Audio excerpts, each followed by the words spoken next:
So firstly ఇది హనుమానా Hanu man అండి, but Hanuman అని కూడా పిలవచ్చు. ఓకే. సో సినిమాలో ఇది ఒక హను మ్యాన్ అనే ఒక super hero film, but Hanuman శక్తిలో వచ్చిన ఒక కుర్రాడి కథ అనమాట. సో హనుమాన్ అని పిలవచ్చు, హను మ్యాన్ అని పిలవచ్చు, మీరు ఎలా పిలిచినా నాకు ఓకే. అండ్ ట్రైలర్లో ఆ లాస్ట్లో ఏదైతే ఐస్ బ్రేక్ అయ్యి ఆంజనేయ స్వామిని అలా zoom, literally goose bumps moment అసలు ఎలా అనిపించిందంటే నిజంగా, అంటే ఆ ఒక్క సీన్ చాలు సినిమా ఎలా ఉండబోతోందో అని చెప్పడానికి అనిపించిందండి. అంత బాగుంది ట్రైలర్. అండ్ ఐఎమ్ గ్లాడ్ అండి, మేము ఆల్మోస్ట్ 2 సంవత్సరాలు పట్టింది ఆ షార్ట్ అలా తీసుకురావడానికి.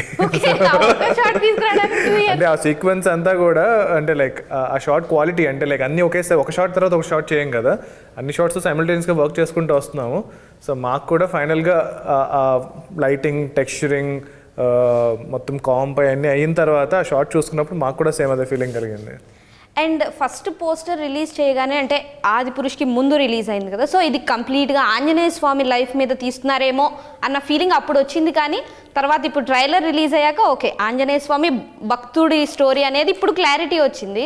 సో అంటే ఏంటి డిఫరెన్స్ ఏంటండి, అది అర్థం అంటే ఇప్పటికీ చాలా మంది అనుకుంటున్నారు, అంటే ఫస్ట్ టీజర్ రిలీజ్ అయినప్పుడు పీపుల్ వర్ లిటిల్ కన్ఫ్యూజ్డ్. దాని ముందు ఈ సినిమా ఒక యానిమేషన్ ఫిల్మ్ అనుకున్నారు, 3D ఫిల్మ్ అనుకున్నారు.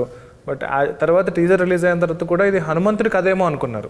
బట్ యాక్చువల్లీ ఈ కథ హనుమంతుడి కాదండి, మీలాగా నాలాగా మనందరిలాగా ఒక నార్మల్ పర్సన్ కథ, హనుమంతుడి భక్తుడి కథ.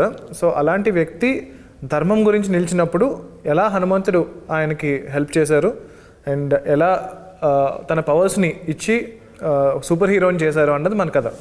ఓకే. అండ్ ఆయన ఐడియాలజీలో మీకు బాగా అంటే ఈ బేసిక్గా హనుమాన్ మూవీలో మీకు బాగా నచ్చిన విషయం ఏంటి? సూపర్ హీరో అనే ఐడియానే ఇప్పటివరకు ఎవరు చేయలేదు కదండి. సో అది ఫ్యాంటాస్టిక్ ఐడియా కాబట్టి అందరికీ ఇంట్రెస్ట్ ఉంటుంది. ఇప్పటివరకు చూడని రకమైన సినిమా చూడడానికి ఇంట్రెస్ట్ ఉంటుంది. అలాంటప్పుడు చేసే అవకాశం వస్తే ఇంకా డెఫినెట్గా డబుల్ ఇంట్రెస్ట్ ఉంటుంది కదా.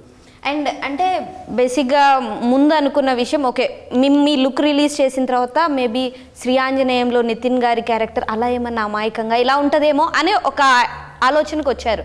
అండ్ నెక్స్ట్ ఇప్పుడు ట్రైలర్ రిలీజ్ అయిన తర్వాత యాక్షన్ సీన్స్ కనిపిస్తున్నాయి. అండ్ మీరు కూడా అంత అమాయకంగా ఏం కనిపించట్లేదు, క్యారెక్టర్లో కొంచెం పవర్ఫుల్గానే ఎన్ని వేరియేషన్స్ చూడొచ్చు అంటారు?